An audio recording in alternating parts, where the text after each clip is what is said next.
Hello, wellness warriors. I'm really excited about today's conversation. Let's just see if there's anybody here yet. Is there anybody here yet? No, I don't see anybody. So we're going to jump right in and get ourselves started this morning because I have so much to talk to you guys about. And of course, just want to make sure everything is working well before I get started because that's not fun when it's not working well. Perfection.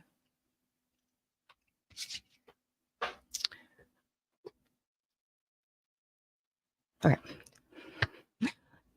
We all want to be healthy, but most people do not want to do the work needed to be healthy. This is what I figured out lately. I've been noticing that the average person isn't in the gym every week. The average person is actually eating tons of fast food. They're not eating the healthy things, right? As a matter of fact, I noticed that adults actually eat candy and other non-nutritive foods.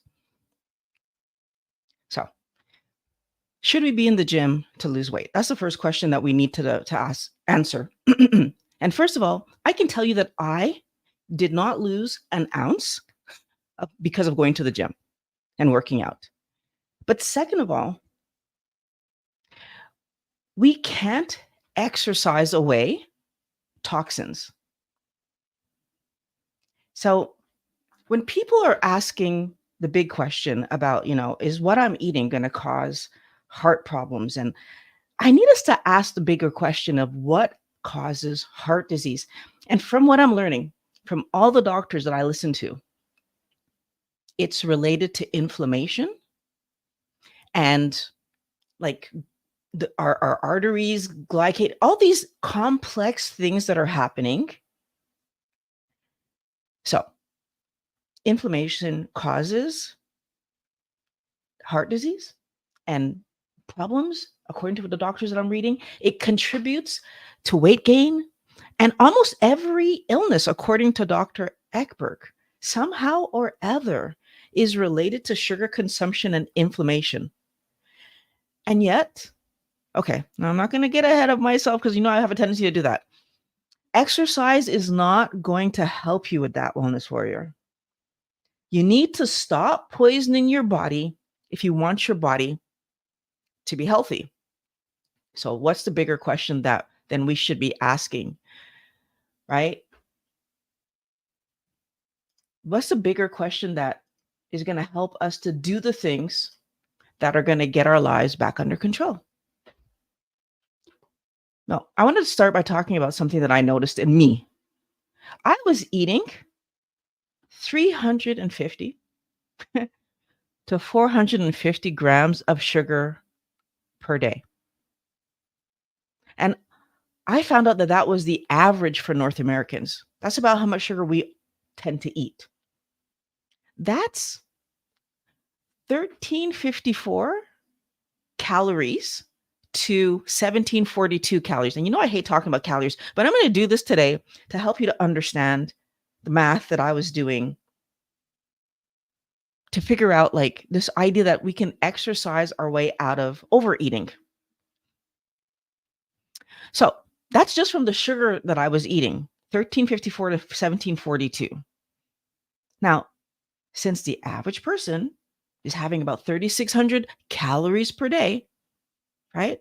So that doesn't sound healthy at all to anybody who's listening, 3,600 calories.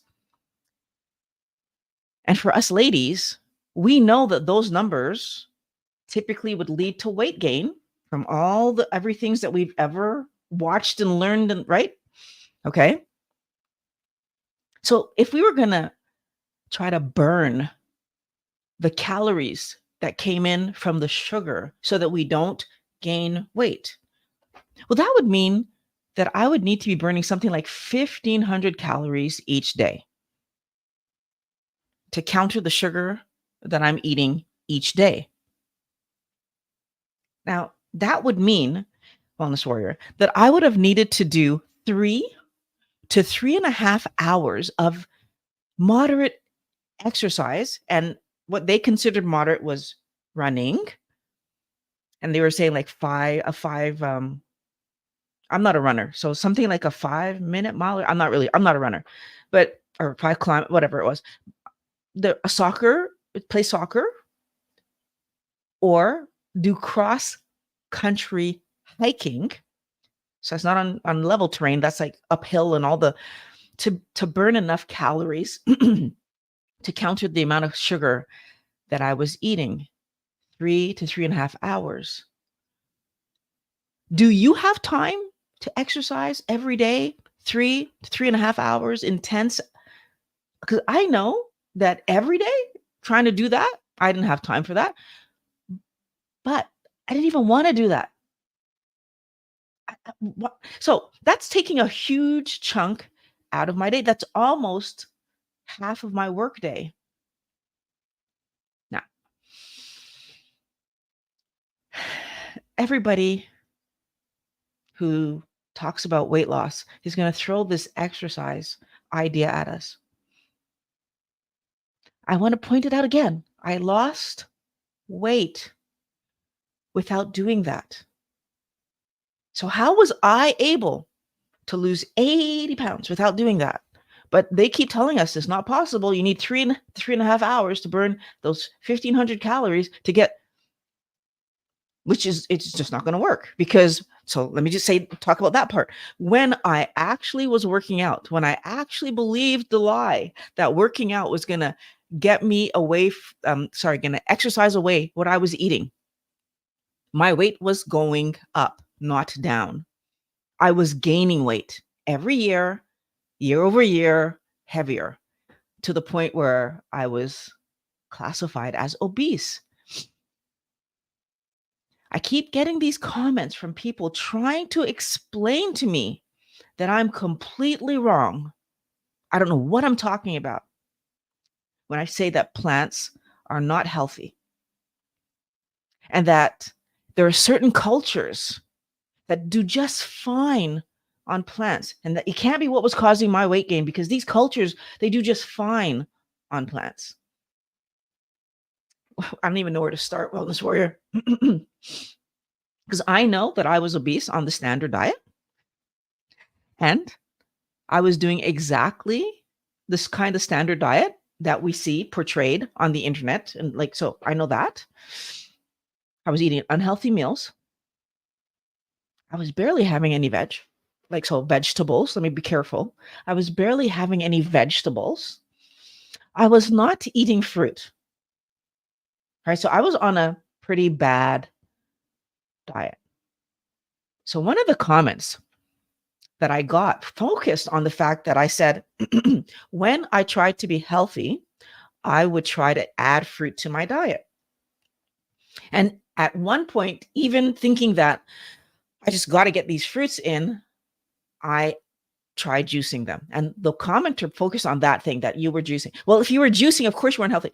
That was like one thing I tried to do in all the times that I tried to reintroduce fruit to my life, because I was told fruit is healthy. Fruit is what I was missing. I remember once going on vacation with Pat. We actually brought vegetables with us, thinking that we should just bring some vegetables. We need to eat better. Like, it's so ridiculous the extent that I went to try to force myself to eat fruits and vegetables. And yet, when I talk about it, that's the one piece that people are focused on. Oh, but you were juicing them. That's why it didn't work for you. No, I juiced them. I ate them straight. I ate them raw. I ate vegetables raw. I hate raw vegetables. I ate raw vegetables raw. I ate vegetables cooked. I did all kinds of things trying to be healthy, trying to get my weight under control, because I was convinced that my excessive weight that I was carrying around was the reason that my joints hurt. That and the sports I play. Those were the two things that I blamed repeatedly, on repeat. My back and knees hurt because I'm too heavy, and my elbow hurts because I love badminton. But then I find keto. And when I found keto, I was a mess. So let's just be clear about that. I was a mess because I was 80 pounds overweight. Every joint in my body was hurting by that point. Like I could barely turn my neck. I was like, I could do every joint in my body. My hands were starting to everything. I had sleep apnea. I was honestly believing that the fun part of my life was ended, was over, was done. Because I was in pain 24/7. So I used to vacillate back and forth between being in pain, recover for a few days, I feel fine. To by the time that I was looking for keto, I was walking around with hip pain that was so intense that I couldn't sit, I couldn't stand, I couldn't walk, I couldn't step up and down a curb. I was in pain 24/7 from this hip. The only time I was actually having relief was when I was sleeping. That was really sad for me. And I had 3 goals, or probably more accurately, I had fears. I had 3 fears. The fears I had were I was afraid of taking medication. I was afraid of surgery. And I desperately wanted to feel better. And that drove me finding keto because I was so afraid of surgery that I was looking for any possible solution to help me get my body, my hip back to feeling close to normal. And I was honestly willing at that moment to do anything, to pay any price to not have to have surgery or take medication. So, I mean, doesn't that sound like a recipe for disaster to anybody listening to this? Is anybody surprised that I was willing to try keto, first of all, with what I believed at the time, that fat causes heart disease? That I believed at the time that fat was like going to make me gain weight. It seems like a recipe for disaster. And then, and also the fact that I didn't think that I was going to get all 3. So, like, in that trifecta of like, I want to be healthy without taking medication or taking any or doing any surgery. I didn't think I was going to get all 3. And yet I got all 3 from keto. So I wasn't eating healthy, low fruit. Sorry. I wasn't eating healthy. I was doing a low fat, like fruit. Like I wasn't doing that. I wasn't doing the thing that we're supposed to be doing. I was I was always overeating my fat, and I was overeating the garbage, so like the junk foods, and I wasn't having fruit, and I wasn't doing the things that I was told I was supposed to do. I was already overweight, and I already had the hip issue when I started everything. And then I was sure that I was going to be on medication. So what I ended up doing was I just said, I'm going to jump in, right? And I'm just going to do keto, and I'm going to see what happens. And when I figured out that the first few weeks, I started to feel better. Now, can I say I wasn't doing it properly? I wasn't even down to 20 because I found Dr. Berg. Dr. Berg instructed me that we needed to have 8 to 10 cups of low glycemic vegetables. This is the person that was struggling to eat the fun tasting vegetables and fruits, right? And now I had to eat these low glycemic vegetables, 8 to 10 cups every single day. I didn't know how I was going to do that, but I figured it out. I found a recipe. Well, I created a recipe for myself, and I just ate that on repeat every day because, again, by this point, I'm desperate. I don't care what I'm eating. I want the pain in my hip to go away. And I was eating 8 to 10 cups of vegetables per day, which in in retrospect, that was probably more vegetables than I was eating per month before that. Just to put some perspective on how desperate I was for a solution. And I did it. And believe it or not, while I was doing that, people were telling me that I wasn't being healthy. I was eating more vegetables than I'd ever eaten in my entire life. But because I was, and as a matter of fact, I can't even say that I was eating more meat at the time. I was just not eating rice. I was just not eating pasta and potatoes and carrots. I was eating all these other vegetables, but I wasn't eating the vegetables that my family was used to seeing me eat, but that my friends were. And matter of fact, can I just point out again, they weren't used to eating me see these eat these things, by the way. They'd be on my plate and I would eat around them because I didn't like them. But now I'm if I go out to friends, I was bringing my own vegetables because usually I wasn't so finicky about the meat yet, and somehow I was gonna have a heart attack. Somehow this couldn't possibly be healthy. So we're gonna keep fast forwarding because so many things happen, right? The standard American diet that I was doing, I got with barely any veg, I got no comments. But the keto diet with healthy vegetables, I'm getting all these comments despite my weight loss, by the way. So even after my weight starts coming down, when people ask me, what did you do? How are you doing that? Oh my gosh, no, but you're going to end up with a heart attack. The same people that knew me, that knew that, that I didn't eat vegetables and didn't eat fruit, despite the fact that I had more energy, despite the fact that I had more mental clarity, although maybe I didn't talk about that part as much at that point in time, but the many things that I was like just saying like, wow, but my hip feels better, guys. Nope, nope, nope, nope. But you're just ruining your health. You shouldn't be doing this. Can I point out that in my history of ways that I've lost weight, I've done much less healthy things than this? And never did I get this comment of you're going to end up with a heart attack. Blows my mind. You know, so I'm the one that's accused of only seeing one side of the story when I talk about how keto helped me, right? Someone came at me in the comments saying that I'm not considering where people are from and what foods their ancestors ate. Wellness warrior. First of all of our ancestors, all of us, they ate fatty meat to get here, right? That's why our brains are huge the way they are.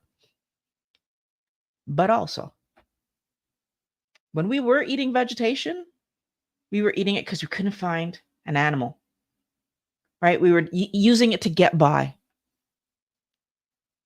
right? We need to understand that vegetation is something that we do in times of need, and it's not supposed to be a staple of our diet.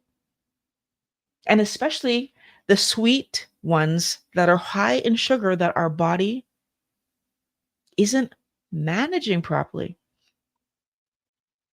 And can I also point out that we are more similar than we're different? People keep trying to, oh, but your culture, right? The known poisons that impact all of us are the poisons that are impacting all of us, right?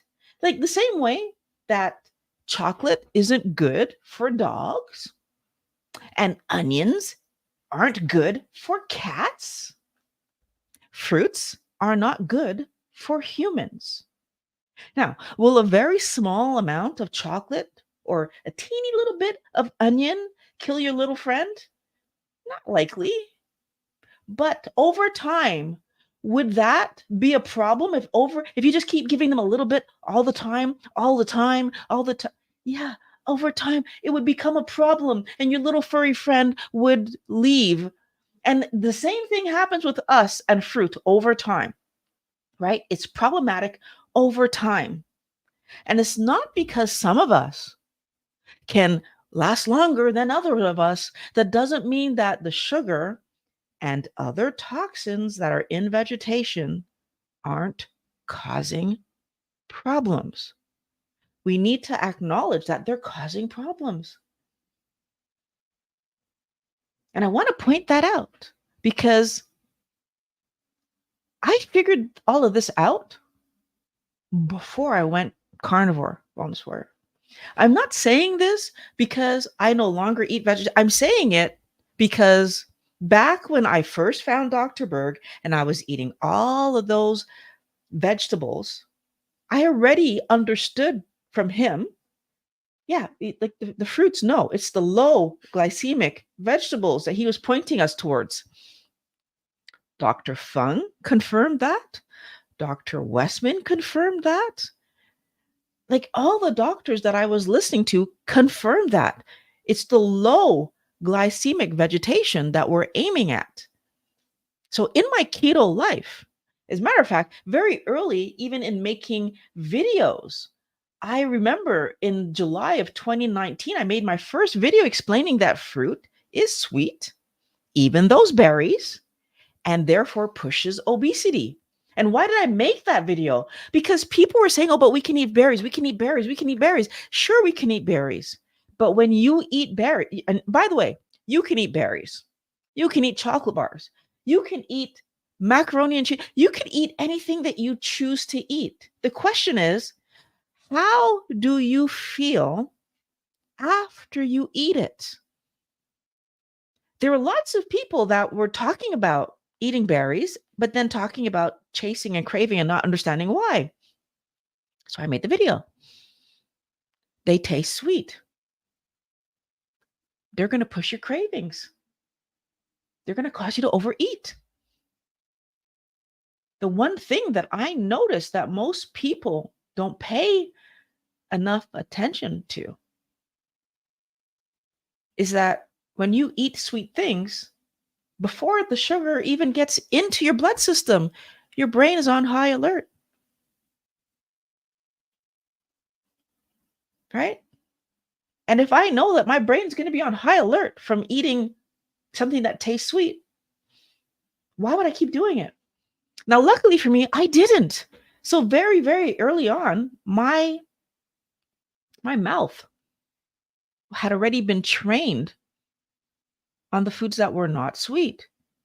And I was able, as a matter of fact, when I tried to take something sweet, I tasted some strawberry before I even knew all the brain response, the cephalic response.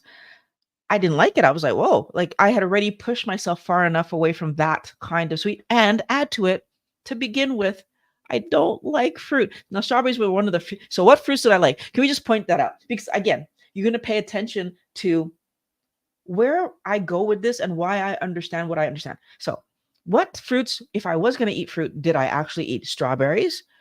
And if they weren't sweet, I put sugar on them. Bananas, naturally sweet. Kiwis, naturally sweet, but if they weren't sweet, I would put sugar on them. Yeah, that was it. Those were the three fruits, if I was going to eat fruit, that I was going to eat. Do you see why I didn't even bother chasing fruit? Because if I was going to have fruit and I was going to add sugar to it, at least back then I had the idea with me already that putting sugar on things is only contributing to my weight gain. And so understanding that sweet things were not helping me and that sweet things were causing me to chase allowed me to happily walk away from the idea that I would ever eat fruit to be healthy again. Right? That's that silly idea that I had that I needed fruit to be was gone. Now, it was only in December of 2023 that I really began to allow myself to accept that there were other reasons not to eat vegetation besides fruit. Sorry, besides sweetness. Because by that point, I was already down to eating like only veg twice a week. And believe it or not, here's the part that's going to make everybody laugh because this idea that I hate fruit so much and like it's everything I'm saying is about my lean. There's a constant lean. And what were the two veg that were still in my diet in December 2023: avocado and olives. Two what? Fruits. Why were those the two veg that were still in my diet? Because from the beginning, Wellness Warrior, it wasn't about fruit as a specific as much as it was about the amount of sugar that's in the food that you're eating that's causing you to fall off plan. The reason that I was really quickly on the I agree with the doctors, stop eating fruit idea was because I could see the connection between keeping sweet things in your life and sliding back into eating the wrong foods. And it doesn't matter where the sweet thing was coming from. Throughout the history of my channel, I've spoken about the fact that at some point I realized the reason that I loved eating cashews was because they tasted sweet to me. And I was like, and it took me a little while to figure that out because I wasn't even, I had to pause on it and be like, wow, these taste sweet. I was eating them. They're nuts. That wasn't the thought process, but that's how insidious all of this is, that we're so used to finding the sweet in our world and going for it that we go for it. Right? Do we? And I mean, we all can all think of other scenarios where if we don't have control, like for example, drinking, that you will look and find the specific place where you can get access that other people might not even consider a place to get access. I want to point out though that back in December 2023, when I was looking at the fact that there's other things in our food, so in the vegetation that we're eating, that's causing damage to us. And I had gotten the book from Sally Norton about oxalates, super toxic superfoods. I realized something. I heard Sally talk back in 2019. So again, going back to the beginning of my journey, I heard her talk. I went to see her. And she introduced the idea of oxalates to me. So it wasn't a new term to me in 2023 when I found her again. So what happened? Because I understood from that talk that there are oxalates in fruits, vegetables, nuts, and seeds. That a lot of vegetation, a lot of leafies have oxalates in them. Why was I only now right? So let me tell you what happened after I went to that conference. I took almonds out of my diet. It was the only thing that she mentioned at the conference that I was eating in large amounts, I would say, like ever at all. Now, I shouldn't say ever at all because it's when Pat makes salad, he was putting spinach in the salad. Spinach is a big offender, but I don't eat salad very often. So I wasn't paying attention to that. I took almonds out of my diet. And then I did what most people do, Wellness Warrior. I put my head back in the sand and kept eating the rest of the vegetation because it was part of my routine. I'm not immune to the programming. I don't lie about how I got here. It was hard work, a lot of education and learning for me to get all this information in my head to get to where I am. So it frustrates the heck out of me when people accuse me of only giving one side of the story. No, in fact, my life is the other side of the story. I've lived all the stupidity that I talk about. I'm not saying this for any other reason than I think it will help you. And I think that most of you get it, but it bugs me. It bugs me when people come into my comments and try to tell me that I'm not looking at the cultural variation and that, certain cultures have evolved and adapted. No, we haven't. It's a matter of what toxins are you taking in and how long does it take to get you. On the standard diet, I did force myself to eat fruit despite never liking them. Hence the juicer comment that I brought up earlier, right? And I want you to keep in mind my age, wellness warrior. There was a time that juicing was presented as the healthiest thing that we could be doing. And so, of course, when I realized that I was struggling to get those fruits in and those vegetables in, getting a juicer just made sense, right? Because that's how it was presented. Can I point out that today, dried fruit is still presented as if it's healthy? And if you go to the American Diabetes Association and a lot of the diabetic um, websites out there, one of the healthy snacks they tell you that you can have is what? Dried fruit. Dried fruit is the concentrated sugar left back, right? And that's what they're telling you is the healthy thing that you can eat. It's it's frustrating.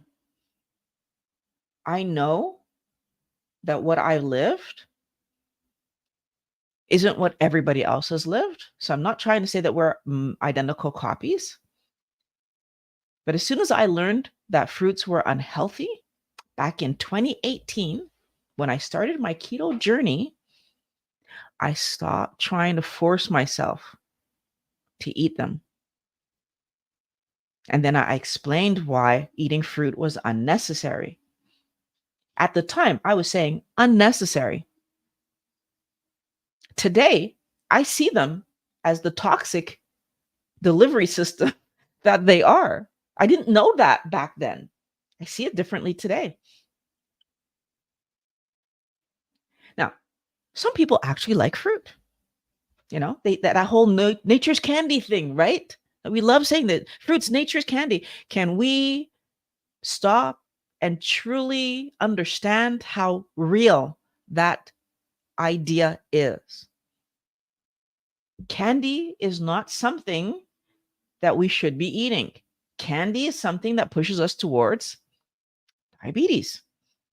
Candy is clearly unhealthy. So, nature's candy, why do we think that that's healthy? I could see how nature's candy was activating that cephalic response to sugar and how fruit was pushing us towards overeating, all the garbage, and re-engaging our sugar cravings. But up until December 2023, I had not really put it all together. How purposeful the campaign to keep us sick really was. I was struggling with the connection because despite the videos that I have about ultra processed foods companies conspiring to keep us hooked, there's lots on my channel where I talk about that. Ultra processed food companies want us to eat their product. It makes sense that they're lying about how healthy it is or how dangerous it is, or it makes sense because if they were to tell us, eat this thing that's going to cause diabetes and heart disease and kidney problems, and like all the different internal damage that is like if they were to tell us liver problems, like if they were to tell us eat this product, it's going to cause these problems, but wow, it's fun to eat. Most people at the very minimum would not feed it to their children. At the very minimum. Maybe we would eat it as adults, but we would make sure our children never touched it. What didn't make sense to me though, I didn't get was that the institutions that are supposed to help us to heal our bodies. So I'm talking about medical, I'm talking about pharma,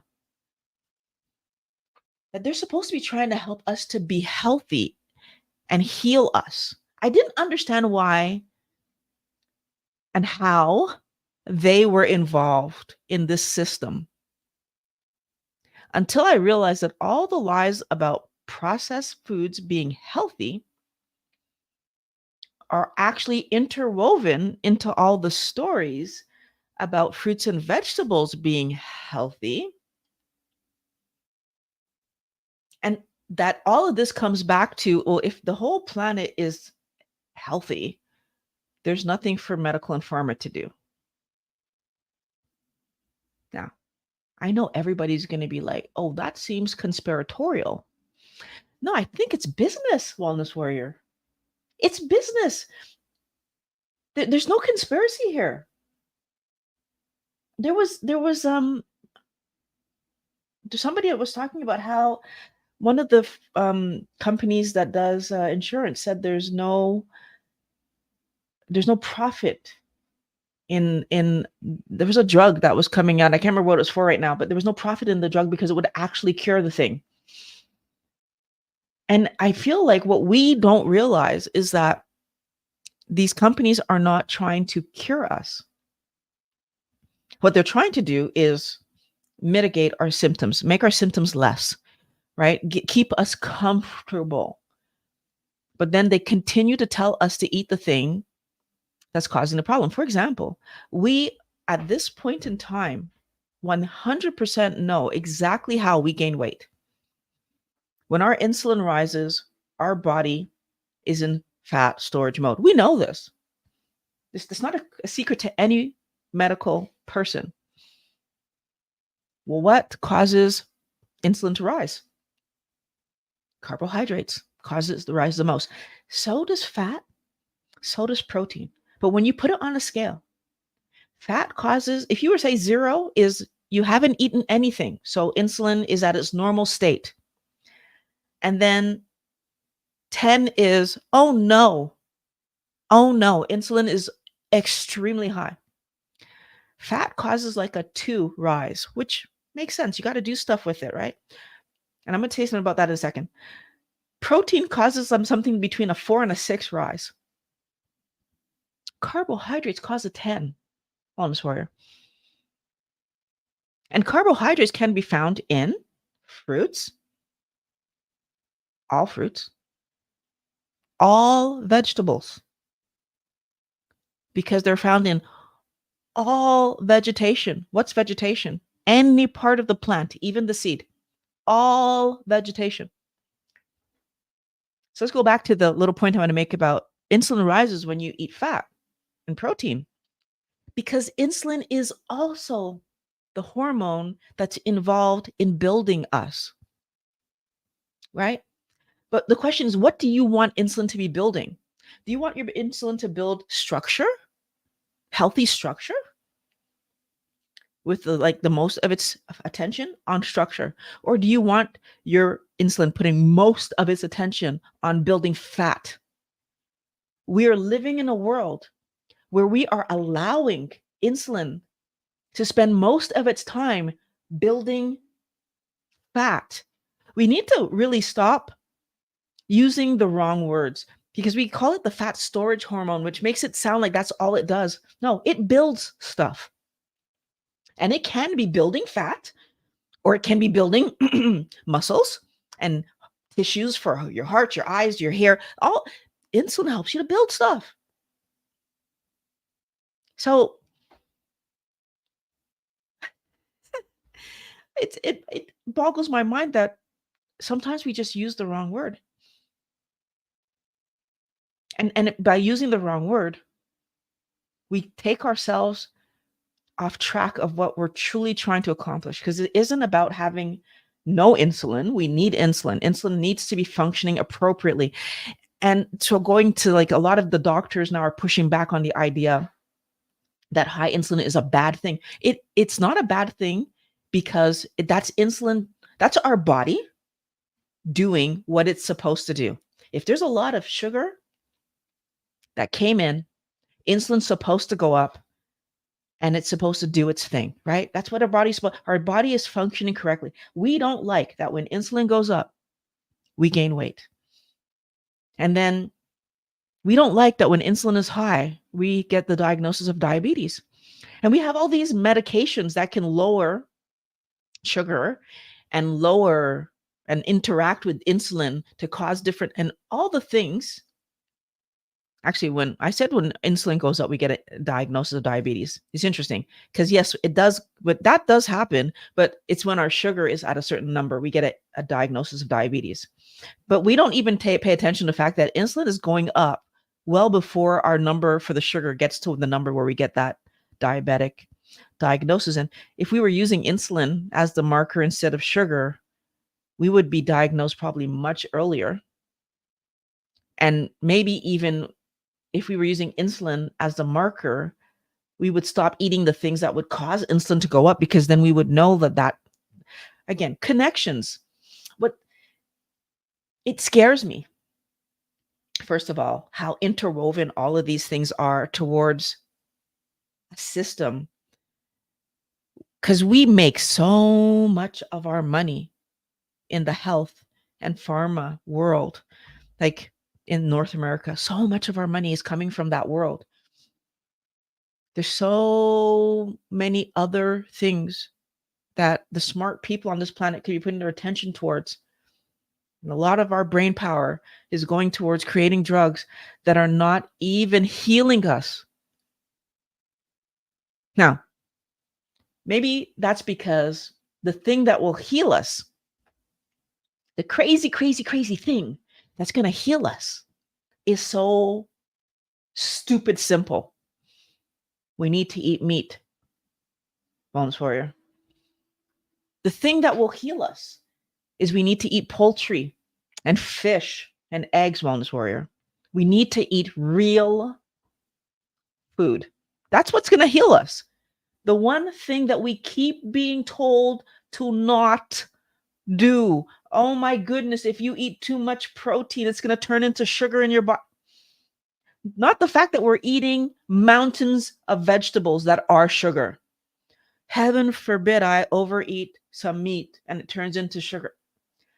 Wellness Warrior, if I eat too much meat and my body decides that should be sugar, Violet, I'm not going to argue with my body. I'm going to let it do its thing. Why? I'm going to trust my body that it knows that it should have turned that into sugar. But when I'm force feeding myself sugar, that's a mistake. Huge mistake. Huge mistake.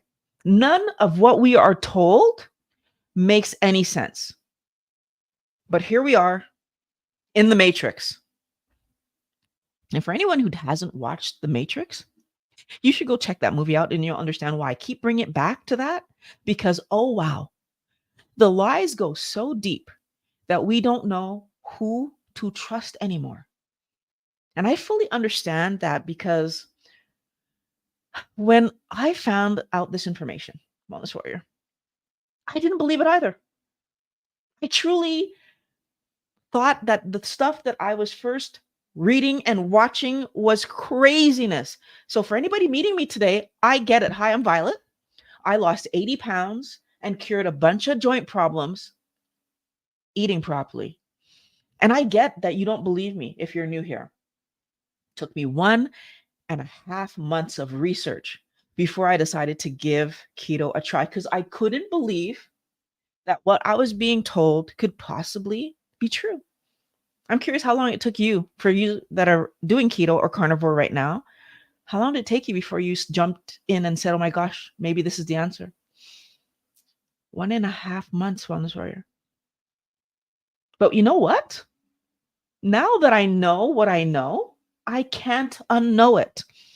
I can't just look at people eating the stuff and they ask me a question and go, yeah, there's no problem with that. I can't do it. And that means that the people around me are either working towards that better new world that I'm super interested in, or they're not, right? That world where we're eating healthy, they're either working towards that amazing world that I want, or they're stuck in the Matrix, Wellness Warrior. Now, I want to take a moment right now to thank the members of my community. So the channel members, the patrons, the direct contributors, I want to take a moment to thank you for funding these videos. And every contribution that you guys make goes to helping me take time to research what I'm researching and creating these videos. And for those of you who'd like to become a channel supporter, the link is in the description. But thank you to you Wellness Warriors who are already in there, because I do appreciate it. Because I learned this information and now I have zero fear that I'm clogging my arteries at all, Wellness Warrior, like at all. In fact, I'm 100% sure that what I'm doing is only improving my health. Now, you need to make your own decision about whether or not you're going to keep trying to force your body to do well on fruits and vegetables and pasta and rice and all these other things that people tell you that just it's okay to eat. Or if you're finally going to consider that the idea that meat is bad is false. And maybe consider the idea that when people say you need to eat healthy food, food should be defined as meat, poultry, fish, and eggs. That's the definition of what food is, because that's what allows our bodies to thrive. Because we're not here on this planet to just get by. And I don't know why anybody would want that. We're here to thrive, not just survive. Now, I have a video here and linked below that goes into more detail of why I don't believe we need fruit in our diet. If you want to have more details, I suggest you check that out. That's where I talk about the research I originally found. But now we're going to jump into your comments. First, I want to just do some quick hellos. And I really do hope that everybody got some benefit out of today's video. So, hello, Pat. Oh, that's interesting. Okay, I'm not going to play with that before I do something wrong. So let's see, who do we have in here today? Hello, Pat. Everything sounds fine. Thank you very much. Hello, Gabriel. Thank you. I did have a great sleep, sweetheart. Thank you for asking. DLDL, 350 grams of sugar is absolutely insane. DLDL, can I just tell you, and let me just put myself in the right screen. Can I just tell you that when I did my verifications, I just ate a normal, like 5 days. I just ate normally to see how much sugar was actually. These doctors were telling me that I was overeating my carbohydrates. And I was like, what are you talking about? How is that possible?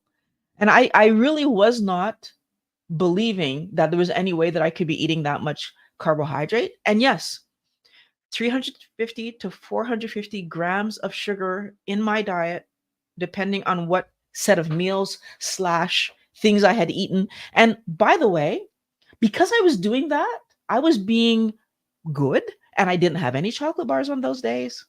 Or like I didn't have any of the things that I normally would have had. So I could only imagine what the numbers looked like in my reality when I wasn't trying to be good. And I'll tell you that seeing that normal food had so much carbohydrate in it, absolutely, absolutely helped me. So, and you're saying it can't be. I'm encouraging you, DLDL, take your foods and put them in a calculator and actually verify. Let the numbers add up your normal day, and come back and tell me how much you ended up eating in terms of your carbs per day, because my mind was blown.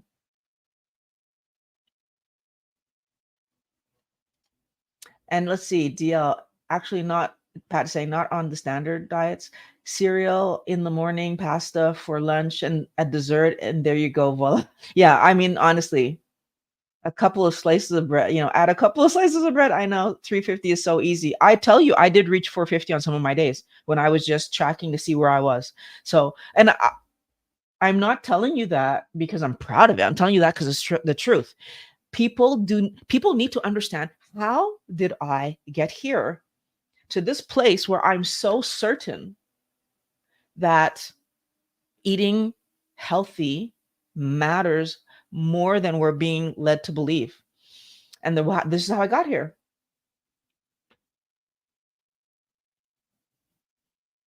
So let me see other comments. Hello, Ian. How are you doing? Nice to have you here. My camera's bugging me. Sorry about that. My camera's bugging me. Okay. Hello to you all. So let's see. Chocolate is a superfood, never. I mean, honestly, we've been told chocolate has positive. I can't remember what's in chocolate that they say is good for you. And yes, Dale, you're right. When you cut the carbs, the cravings do go away. That was one of the things that I definitely was happy to find. Let's see. Ian says Dr. Berg is still plugging the copious amounts of veggies, but does recommend carnivore more often lately. Yeah, I think I saw a video where Dr. Berg did carnivore for a week, I believe, but then his conclusion was keto. I still think that if you're going to try a diet, you need to give your body time to adjust to the diet. And so therefore, if you're going to try a carnivore diet, for example, then you need to do, well, it depends on why you're trying the diet. So I'm going to add that to this. But if you're trying the diet to see if it's going to help you to be healthier, then 90 days minimum, I think. And I would probably even say 6 months to get into the place where you're getting amazing health. But if you're just trying the diet to, for example, do a reset. So some people just, they for whatever reason, they find themselves craving again, and they're not sure about, like they feel like they might eat something off plan. Doing carnivore for a month is a great reset. It just helps you to again realize that you eat for food, go have fun somewhere else. And I feel like that's just the best thing you can do for your body. So DL is asking about avocado and tomatoes. Tomatoes I don't eat because I have a big problem with nightshades. And so like all nightshades, I don't eat tomatoes, I don't eat paprika, I don't eat peppers. I try eggplants, like I try to stay away from all that stuff. So I don't purposefully put any of those things in my mouth because I do react to them. And I whatever is in them that I react to, I've had different doctors say that it's different things. So I'm not 100% sure which one is which. Avocado, I've recently put down because I learned from Sally Norton, I believe it was, that they pick avocados too early off the tree so that they can get them to other countries, and therefore they wouldn't be spoiled in transit, because if you pick them ripe, by the time they would get to the country, they'd be spoiled. And the problem with that is that they're extremely high in oxalates like that. So I stopped eating those. And I will say that doing carnivore right now, I feel the best that I've ever felt, which is really cool. I'm not missing any foods at all. And you know what, Ian, if you can have them in small amounts, that's terrific. Everybody has to take their own decisions. And my only thing is, like, going back to the carnivore idea, if you do a carnivore diet for a few weeks, then you'll have an idea of how does doing carnivore impact, like how did it impact your health. So I think it could be a really cool thing to try to see, like, how does that what kind of results do you get. So did I say cashews? Okay, you got to stop at a handful. Yeah, so cashews, when I was eating cashews, tasted sweet to me, which I think was one of my first indications that they were able to turn on my sugar cravings. And they were, like, I was overeating them. So now I just don't even touch them at all. And obviously Ian had the same or similar reaction. Yeah, so let's see. Tomatoes are nightshades and some aren't managing them well. Avocado. I don't know how much safer avocados are, Pat. Just again, learning from Sally that, like, the oxalate content in them is enough to put you over. Especially if you're doing like what I was doing. I was eating one whole avocado when I was having, which would apparently enough to put you over for you, more than over for your day. You're like having several days worth of oxalate um in one day. So it's apparently, it depends. Like, If I could pick it from the tree, a ripe avocado from the tree, I think I would eat it, because apparently when they're ripened on the tree, according to Sally Norton, they are perfectly fine to have. So, but until that's my story, I'm not having any. So, and you're saying it, I don't know what that is. Some kind of date is 18 grams of carbs. Hello, Lynn. How are you doing? I'm glad to see you here. I've been watching videos about oxalates. Now I'm freaking out, looking back on what my past eating was before keto and now carnivore. Yeah, I think the thing that's hard about it is that what damage might I have done? And even like while I was doing keto and trying to be super healthy, I was still eating cashews. I was still eating peanuts, even on occasion. I was eating almonds. What were the other things I were eating that were high? And once in a blue moon, I was having spinach at Pat's. So there were like these things that I was having, avocados for sure. What else? What else? What else? What else? But there are the things that I was having that were high in oxalate that I totally could have eliminated from my diet back in 2019 when I went to see Sally, but I allowed myself to put my head in the sand and just go forward as if nothing was a problem, when clearly there was stuff that was a problem. So I think that as we move forward in life and we learn more information, it's not just about learning the information, it's about applying what we learn. Because if you apply what you learn, you get the benefit. If you learn it but don't apply it, you don't get the benefit, clearly. So I believe it was a cancer cure they had to bury. Oh, was it a cure for cancer? Yeah. So I don't, again, I don't remember. I just remember that there was a cure and the report, and I don't remember if it was a documentary that I was watching or what, but the answer was, but there's no money in that. So you studied keto for 2 months before you started. And it took you 3/4 of your life to figure it out. But did you know about keto at that point? I mean, obviously I doubt, but like maybe you knew about it earlier in life. I was on, you said, but the most important thing I found out is nothing is 100% absolute for everyone except going low carb. What I feel like, no, you see, I have a different vision of that. I feel like our history plays such a huge role in how things play out, and then our body has a huge role to play in how things play out. And so, for example, we could have the same incident happen but have very different reactions, because somebody, like two people could get divorced, and one couple extremely happy about it. It wasn't working. They saw that it wasn't working. They got divorced, but are able to remain friends because they could see it wasn't making sense, separate, and they're happy people. Versus have people that separate, one person's extremely upset and didn't want the separation, and the other person is like, I need to leave. And then you have the scenario where neither one of them really want the separation, but neither of them can figure out how to stay together. And so like the same event can happen, but we have completely different reactions based on our history. But it doesn't necessarily mean that the event isn't the event, right? A divorce is a divorce, right? If you eat a toxin, it's a toxin. But how previously damaged was your body to tell your body to say like what kind of impact it's going to have on you moving forward matters, right?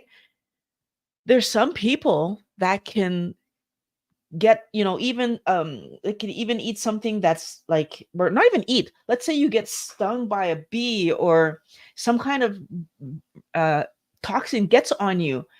Your health of your body and how your body manages things plays a gigantic role in whether or not you show symptoms or not, first of all.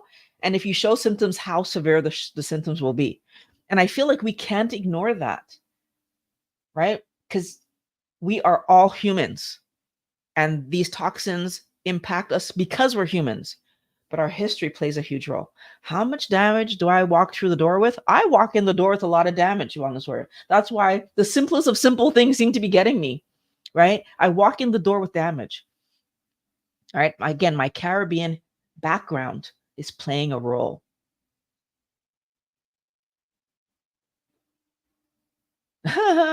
I don't know if he says that, but I'm just going to keep moving forward. Hello, Sing It. How are you doing? I had a scare, thought I had cancer. Growth that was there a year ago is gone on x-ray. Was not as strict as I could have been.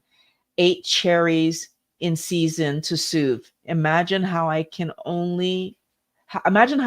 heal only meat. Yeah, so I will say this anytime that I hear someone say, I'm eating something to make me happy, self soothe, da da da, mistake. Even if it's bacon, mistake. We don't eat for emotional reasons, we eat for hunger. If my body doesn't need the bacon, that's extra energy coming in for no reason that it will be forced to store. Overeating is overeating. Like, we need to be clear on that. So anytime I hear anyone say that they're eating for emotional reasons, I'm encouraging that person. So anyone listening to this, I'm encouraging you, try to solve the thing that's making you upset. However you need to solve it. Like I just talked about divorce. Sometimes that's the solution. Even though those two people that are not happy that they're getting divorced, that they love each other to death, but they just can't figure out how to make it work. Divorce is still the answer. Right? So we need to find solutions. Yeah, I think like 90% dark chocolate has less than 5 grams of carbs. Yeah, I think you're right. I think 90%, if per serving. Are you saying it's per serving? I think you're saying per serving. And the thing for me though is that if a serving is a quarter of the carbs for my day, well, today I can manage it theoretically because I don't eat any carbs at all. So maybe, but at that point, is that what I want to do? I want to be doing a keto diet with chocolate. Yeah, probably not going to do that. But that's just, so again, one swear. The thing I'm encouraging everyone to do is, what is the value that chocolate's bringing into your diet compared to that 5 grams of carbs? And I would say that for most people, when you stop and ask, what's the value? There's nothing in chocolate that you're not going to get from eating real food, meat, fish, eggs, poultry. And so why would I be eating that? Except the sugar that you're going to get. So thanks for pointing out the grams there, Pat. Yeah, I think he's just showing us that that's 25% of your day. If you're keto, I would use that 25% to eat something that's going to help me to feel satiated and make sure that I get from meal to meal. Now, doesn't mean that you have to do that. You get to choose and do whatever you want. And if you want to eat 4 servings of chocolate and that's your carbs for your day, you're also able to do that. Like, we take our decisions. I'm more concerned today about all the other stuff that's in chocolate, because I'm also looking at, it's rare that, although you could find it, I'm sure if you really were to go for like clean, healthy chocolate, you could find it where the only thing in there are the ingredients that are needed to make chocolate. But there's so often other things on the back of that packaging. Do I need these chemicals in my life right now? And do I need the chemicals that are on the outside of the fruits and vegetables that they don't tell me about? That's the other thing, Wellness Warrior. Ann Hansen, thank you for joining the live stream. I have type 2 diabetes. Cute name, eh? Type 2 diabetes. Okay. It used to be called sugar diabetes. Yes. That about says it all. Going from WFPP to, okay, so I'm not sure what WFPB stands for, but okay, to ketovore, and believing for the best. Yeah, you know what? Yeah, so you're gonna do keto, and you're gonna eat um healthy, and you should be able to see whatever differences are coming out in your body, and then you'll be able to make more decisions. I'll tell you that when I went from eating standard diet, so for me, standard diet was standard Canadian with West Indian mixed in diet. When I went from that to eating what I eat today, 100%, I saw the improvements Like I tell people, Pat pointed out to me within 3 months, like I had forgotten why I started, and he pointed out to me that I wasn't limping anymore.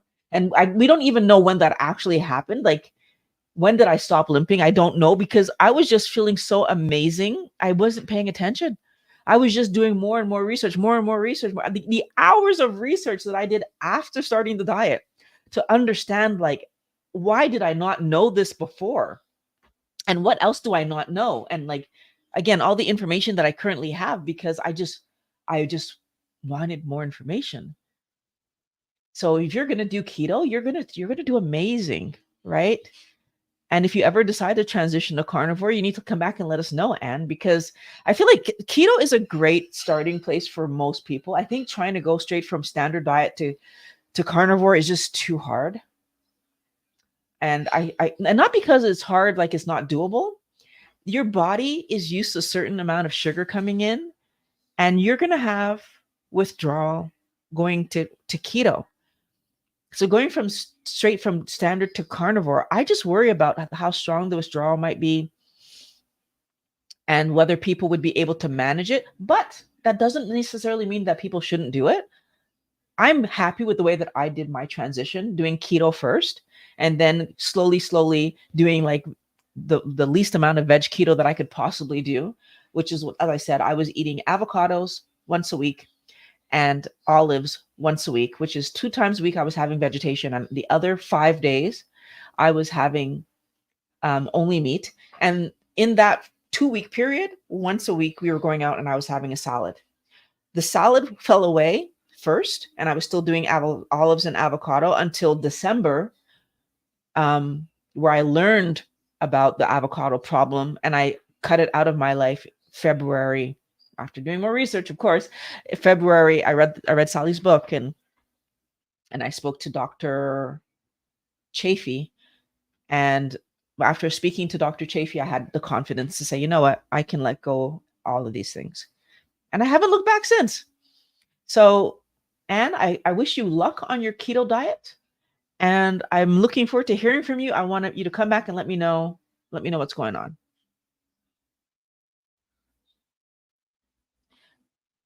Oh, so you said, oh, sorry. So you didn't know about keto until recently. Thank you for the correction from Dr. Burke. Okay. I hadn't heard of keto until I saw Halle Berry on TV talking about it. Oh, did Halle Berry do keto? I didn't even, I feel like, no, wait, I feel like I might have heard that before. Okay. Yep. Dr. Burke started me out as well. I feel my best on all meat now. I'm pretty sure that I found Dr. Westman, Dr. Berg, and Dr. Fung like all around the same time. I don't know who was first, but I was watching all three of them. I did see the famous white coat video from Dr. Westman.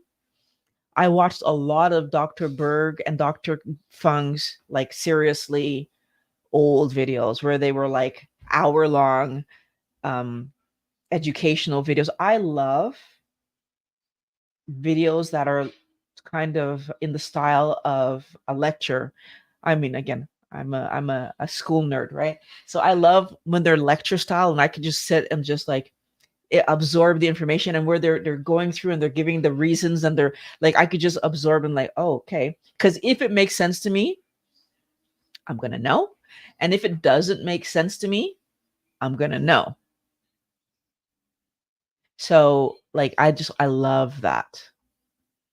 Fiber. I'm not sure who said fiber, but okay. Okay, so that's absolutely right. I was annoyed that it was so easy to buy the cherries. Eye-opening when you think you're in control. Yeah, yeah. I mean, I'll tell you. So it was easy for you to buy them, which I feel saying it makes it where maybe you didn't even realize that you were getting pulled back in. For me, at first it was easy to buy the the cashews. But then when I saw myself chasing, that's when I was like trying to not buy them, and the fight that I would have with myself every day, because I went to work, I passed the nuts place where I would buy them every day, every day. So I would have to fight with myself every day until it was out of my system to buy them. And it was just like so like I just wanted to scream. And so today I'm so much more aware. And I feel like, again, am I don't know what's gonna happen in like 2038 when I've been 20 years eating healthy, when I've been 18 years away from all the foods that were seriously damaging my health. So that would be the cashews and all the really bad veg. 17, no, I'm 6 years now. So 14 years away from the all the oxalates. Will I try something? See, these are questions I don't know the answer to. I want to make my 20 years, that's for sure, to see how I feel and see what a rebuilt version of me is like. I'm so excited for that. But I don't know what I'm going to do at my 20-year mark. That's the goal that's in my eye. April 2038. That's the goal in my yeah, that's 20 years, right? Yeah, 2018. Yeah. No, that's more. I can't do math right now. Yeah. So my yeah, 2038. And my goal is to be there and just figure out, like, what does it mean for me that I made it here, first of all? But second of all, I'm so excited. I'm super excited to just do all the things that I can do to be to like am I going to be even tempted to eat something? I don't know. I might be. I might not be. Oh, you came from whole food plant-based. Whole food plant-based. So whole food plant-based doesn't mean that I can't eat meat though, does it? I'm asking more questions. And if you're still here, does that mean that you can't eat meat? 'Cause I don't know if that means, or does it just mean you're eating all whole foods, plant-based, but you have meat as well?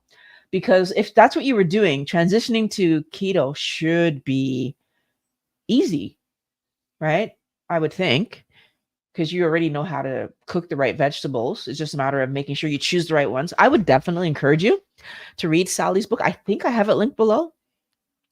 Sally's Toxic Superfoods book, because that book was so helpful to me in just solidifying like which plants, because if you're going to still eat plants, at least you want to know which ones are low in oxalate.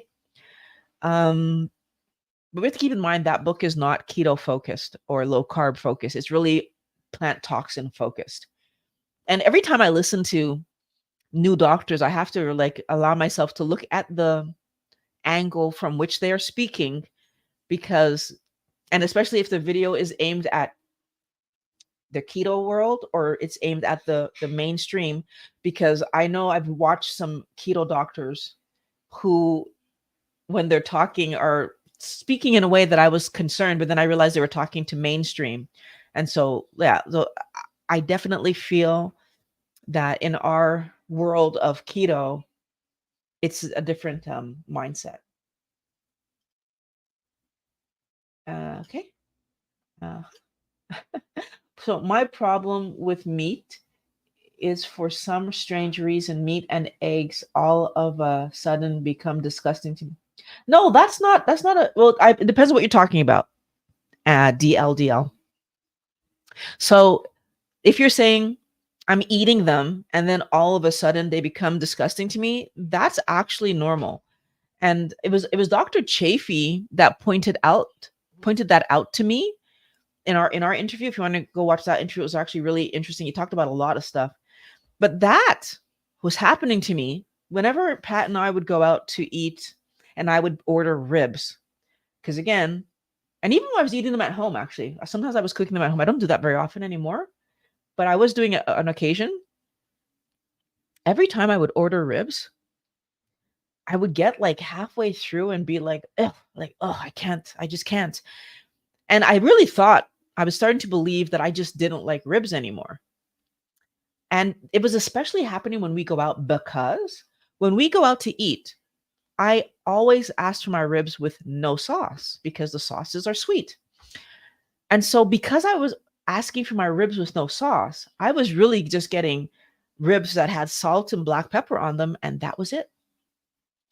And when I was eating them, I was experiencing the thing where when you've had enough food, so real food, your body gives you the clear signal to stop eating. So you don't feel necessarily full in the stomach, but you just have this feeling of, ugh, I had enough. But then those same ribs, if like, let's say you made them at home, if you put them in the fridge, the next time you feel hungry, those same ribs taste good again. And it does happen to me now, whether I'm eating meat or poultry or fish or eggs, or that doesn't matter. Now, the funny thing that I will tell you, and I discussed this with someone, Dr. Georgia Eid, what I also noticed, Dr. Bickman pointed out that if you only eat meat, it is very hard to overeat. But if you eat meat with veg, you can overeat. And so the other thing that Dr. Bick that I noticed, and I kind of it put me back to him saying that, and I saw that video years before, and then when this happened, I was like, that's what he was talking about. I had a meal that I was making, which was pork belly and veg. And the pork belly, because I weigh everything, I was always eating the same amount of pork belly and veg beside it. When I went carnivore, I tried to eat the same amount of pork belly, and I could only get through half of the amount. And again, before I spoke to Dr. Chafee, I just thought, oh, maybe I don't like pork belly anymore. That wasn't the thing.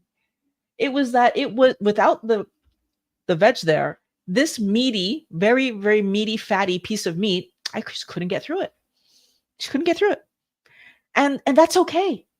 So I'm saying that, DL, because I'm not sure if maybe that's what you're talking about, that you're saying all of a sudden becomes disgusting to me. Like, it's normal, and it's your body's natural way of saying stop eating.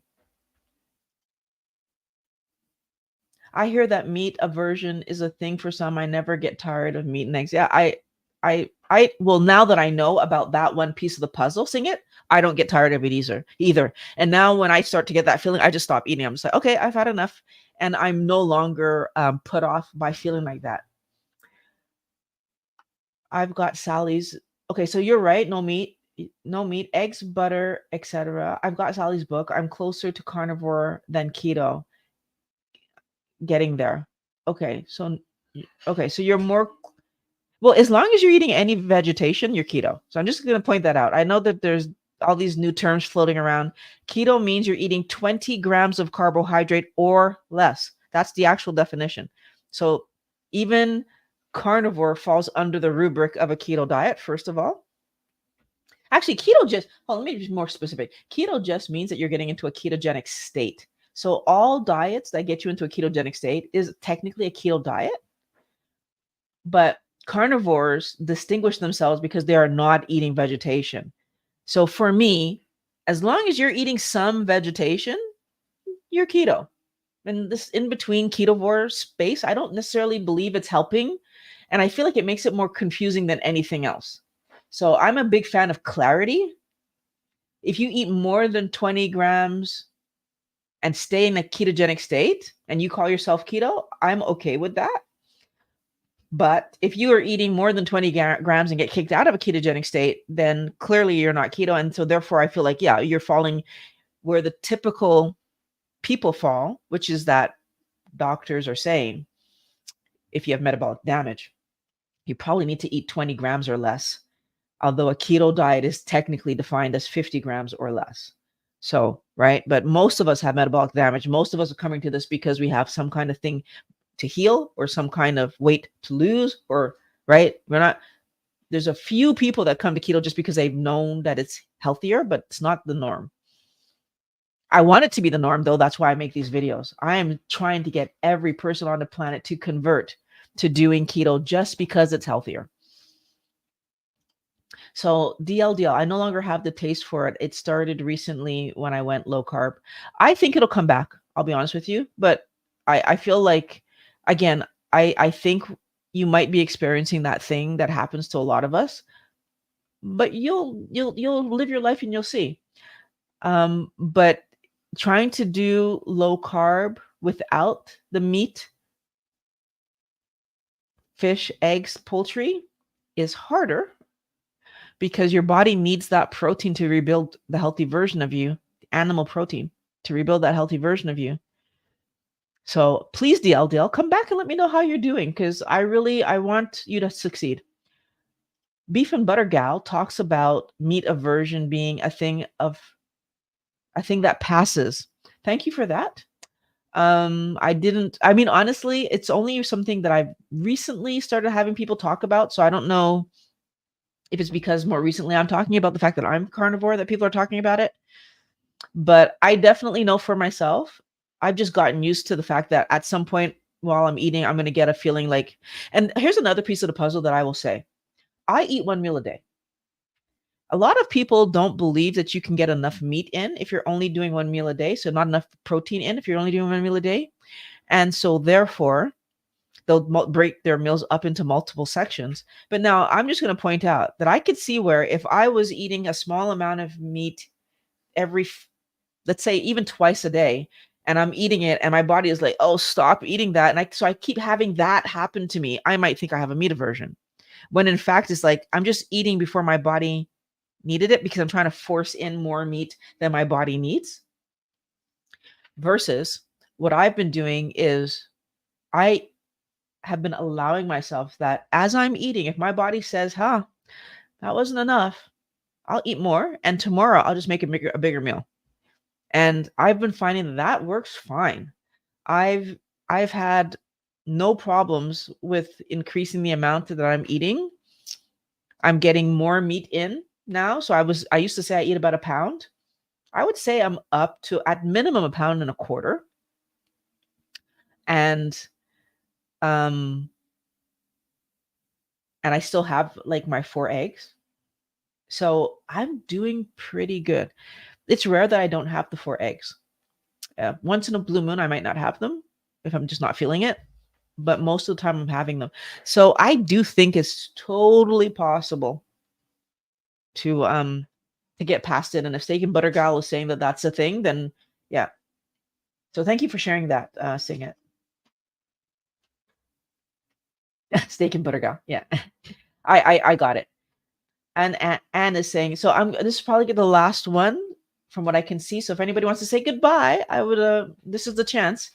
I just wanted to say I really appreciate your videos. Thank you for doing the research and making this way of eating understandable. And what a nice way to end the video. Thank you very much for saying that. I love sharing this information with everybody because I know that my body feels amazing now. And I want all of your bodies to feel amazing.